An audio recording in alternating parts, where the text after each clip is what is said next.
Let's have a closer look at those front pages. We begin with the Telegraph, Josh. So, yeah, Lineker set to return as BBC bosses back down.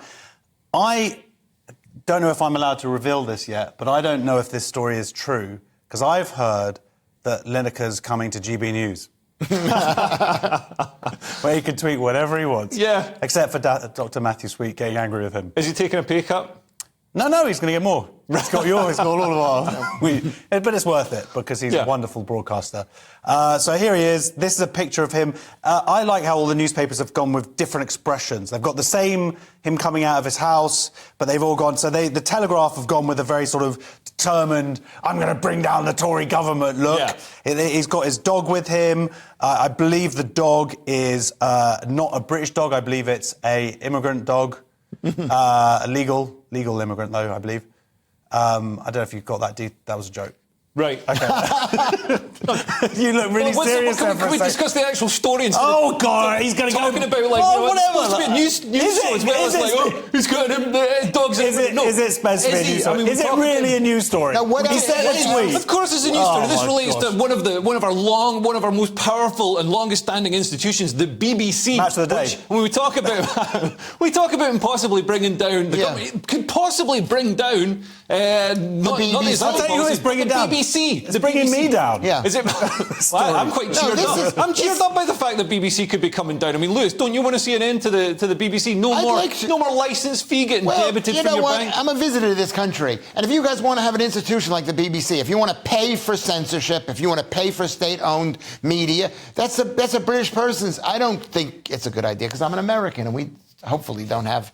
You've got choice. You've got a free market. And we actually have a free market here. We've got so many services that you can choose. You can choose to watch GBNews. Yeah. If you want, you can choose to watch Sky or something. But the difference is between here and America. In America, the government has to pay private business to lie to the people. Whereas here... I think we do enough of that here as well. Yeah, but you do, but you don't have to... You have it, you do it yourself. It seems anachronistic and antediluvian to force people to pay for something that they could go all year without even watching. I mean, do you think this could bring down the BBC, Josh? No, I don't think it's going to bring down the BBC at all. I think the story has gone on and on.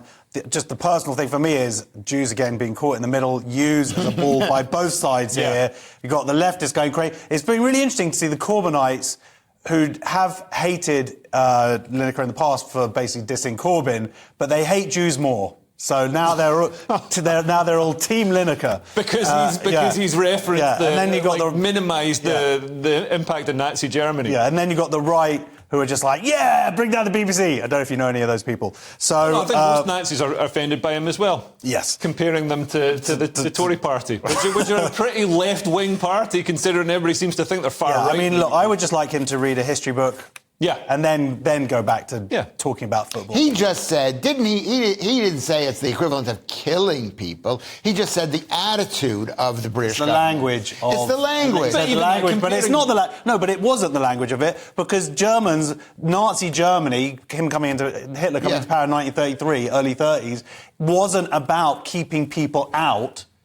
Keeping out the Jews coming in. Yeah, we know that, Josh. And from one Jew, we might know it, but he doesn't. He doesn't know it. Everybody knows that this thing is not like the Nazis. The point is, everybody should be allowed to make comparisons, no matter how ridiculous those comparisons are. There was a ridiculous comparison. Yeah, it was a ridiculous comparison. I don't want him to lose his job. Yes, but that's something else. But he came off ridiculous. Number one. Well, he's not going to lose his job anyway. And number two, the fact is there are 1 billion BBC employees, and 1 billion of them are told they're not allowed to express. I don't think there are 1 billion. I don't want to roughly. But here is a very interesting point.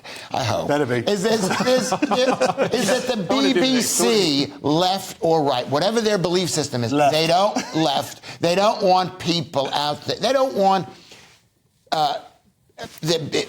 the employees to tweet so that they can go on record as being either left or right, because it might embarrass the BBC when it comes out. And that's what this is all about. They're basically saying to Gary Lineker, would you keep it down? And they're saying apparently Gary Lineker is going to have to keep it down on social media. He's going to have to watch what he tweets. Am I right about that? I think you are right about that.